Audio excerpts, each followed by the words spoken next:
The video I am about to show you proves that Kamala Harris is a professional liar. Do not allow Kamala to hide her horrible record. She puts innocent men in prison.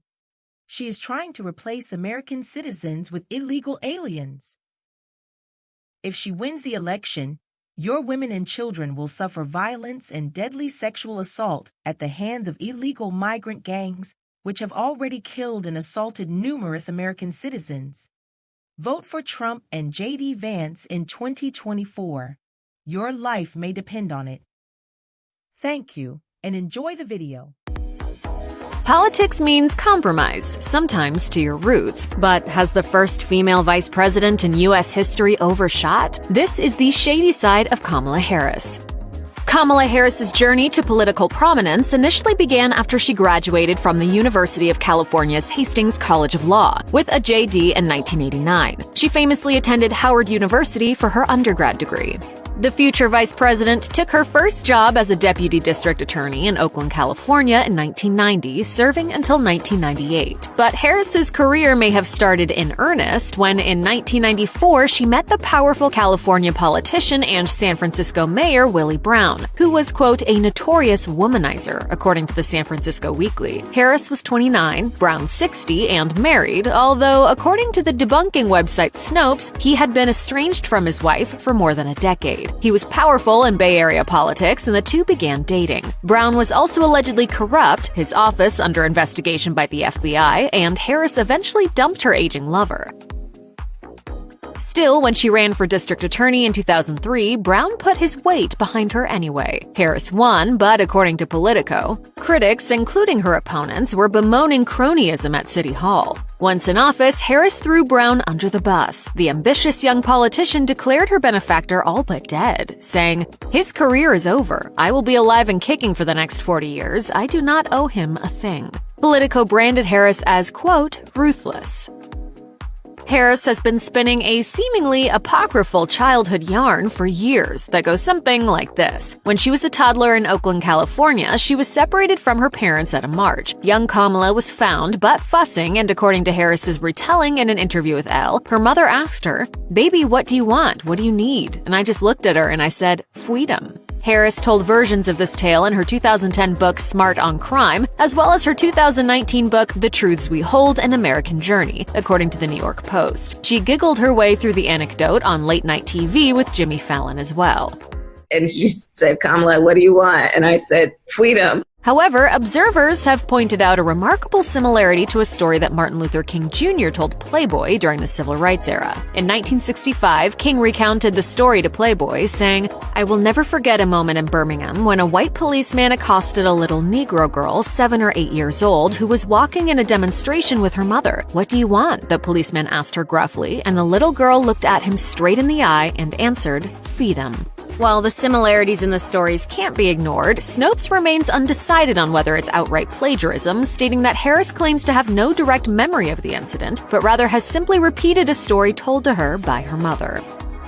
Politicians love to pretend to be cooler than they are. Kamala Harris's Democratic successors did it too. Bill Clinton made his first big splash on the national scene in a pair of Ray-Ban sunglasses, blowing out a saxophone solo to Heartbreak Hotel on the Arsenio Hall show in 1992. But Clinton also claimed that while he'd tried marijuana, he didn't inhale. During Harris's run for executive privilege in 2019, the public's view of this stinky little weed had changed dramatically, and the then aspiring POTUS was endorsing legalization. Speaking on The Breakfast Club amid fits of laughter, she said, "It was a long time ago."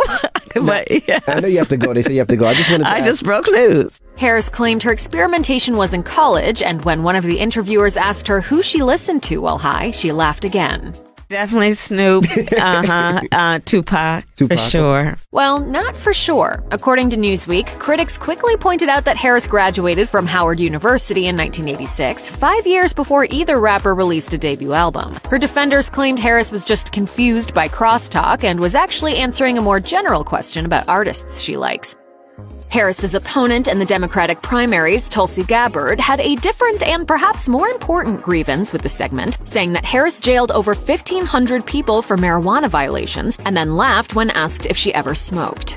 During Harris's failed bid for the Democratic nomination in 2019, in which her much-hyped campaign collapsed before the first caucus, she offered up an ambitious plan to, quote, overhaul the criminal justice system, according to Politico. Her sweeping plan, the article said, called to end federal mandatory minimum prison sentences, do away with both the death penalty and solitary confinement, and to phase out for-profit prisons and cash bail. But Harris's top-of-the-ticket campaign may have imploded, in part due to her own previous stances on criminal justice. According to The Week, Harris, quote, sometimes embraced her tough-on-crime record, but perhaps in light of the ascendant Black Lives Matter movement and the push to reallocate resources from the police to other social services, the former top cop, quote, seemed ashamed of her own tough record as DA and Attorney General. In one interview on ABC News in 2019, she said she protected the, quote, most vulnerable as a prosecutor.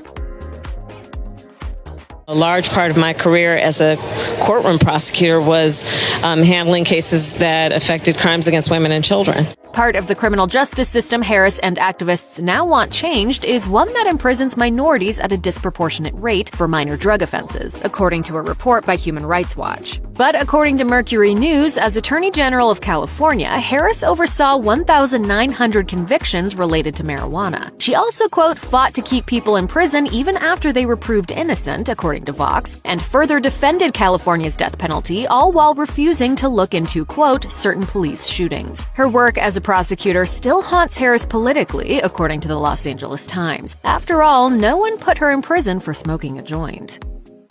In 1998, a fight broke out in a parking lot in California's San Fernando Valley. Cops thought they saw a man, Daniel Larson, ditch a knife under a car. Larson protested his innocence, but also had 2 serious prior felony convictions, and under California's harsh 3 strikes policy, was sentenced to 28 years to life, according to The Atlantic. The Innocence Project eventually took up Larson's case. Turns out, Larson's trial lawyer bungled it badly. The lawyer's most egregious error was that he never had the knife processed for fingerprints. Sworn testimony from a retired cop also later showed Larson never had the knife. Another man did. Larson's attorney was later disbarred for his incompetence, and a judge ordered the state to retry Larson or let him go. Harris could have done just that. Instead, her office fought to keep Larson locked up on technical grounds because he hadn't filed his petition quickly enough. Larson spent 2 more years in prison battling Harris's office. Harris's team eventually lost its bid in appeals court to keep this innocent man behind bars, but that didn't stop her from blocking all financial compensation due to Larson for the wrongful conviction. In 2019, Larson, who spent over a decade in prison for a crime he didn't commit, never saw a dime, and, quote, now lives in a small garage and relies on welfare payments.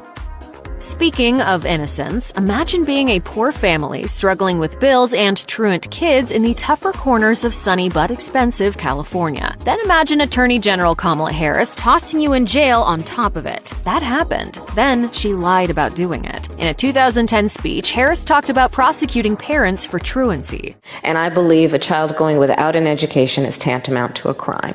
She doubled down in 2011 during her inaugural address as California DA, saying, so we are putting parents on notice. If you fail in your responsibility to your kids, we are going to work to make sure you face the full force and consequences of the law. Harris admits she personally prosecuted 20 families under this policy, according to the Washington Post, but has repeatedly denied anyone went to jail. But that's not exactly true. While no one in San Francisco went to jail for their child's truancy while Harris was district attorney, she pushed for her anti-truancy policy to go statewide, which it did in 2011. The law called for up to a $2,000 fine and a year in prison for parents of kids who missed more than 10% of school days with no excuse. Dozens of families were charged under this law, and though records aren't thorough, at least 7 parents went to jail under Harris's initiative. Her, quote, careful claims to the contrary were given 2 Pinocchios by the Washington Post.